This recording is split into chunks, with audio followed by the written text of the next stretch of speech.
চলো বেটা, তোমার বাবার নাম্বার দাও। কিন্তু আমার বাবা তো তুমি। আমি কি করবে? এক্ষুনি তো তুমি বেটা বললে।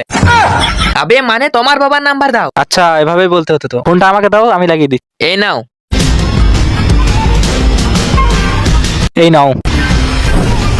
শুনবে, তোর ছেলেকে কিডন্যাপ করেছি, তাড়াতাড়ি 5 লাখ টাকা পাঠাও। কিন্তু আমার তো কোনো ছেলেই নেই। তাহলে আমরা কার ছেলেকে কিডন্যাপ করলাম? তোমরা কিডন্যাপ করেছো, তোমরা বুঝবে। অবে শালা কার নাম্বার দিয়ে দিলি? বাবার। কার বাবার? জানি না কার বাবার। বাবা হয়, কথা বলো। অবে আমার মানে তোমার বাবার নাম্বার দাও। কিন্তু আমার তো কোনো বাবাই নেই। বাবা নেই? তাহলে তুই কিভাবে জন্মালি? মায়ের থেকে। মানে আর বাবা ছিল, কিন্তু এখন না। আবে শালা, এর তো বাপেই নেই, এখন টাকা কিভাবে নেব? শালা সব কষ্ট বেকার হয়ে গেল। টেনশন কেন নিচ্ছ ভাই? আমার বাপ নেই তো কি হয়েছে, আমার মা আছে, মায়ের কাছে টাকা নাও। ঠিক বলেছো, তোমার মায়ের নাম্বার দাও। কিন্তু আমার মায়ের কাছে তো ফোনই নেই। তাহলে তোর মার কাছ থেকে টাকা কিভাবে নেব? ওনাকে চিঠি লিখতে হবে। চিঠি? শালা যাই লিখতে হবে, টাকা তো নিয়েই ছাড়বো। এই, ওর মাকে চিঠি লেখো। কি দেখাচ্ছস, লেখো।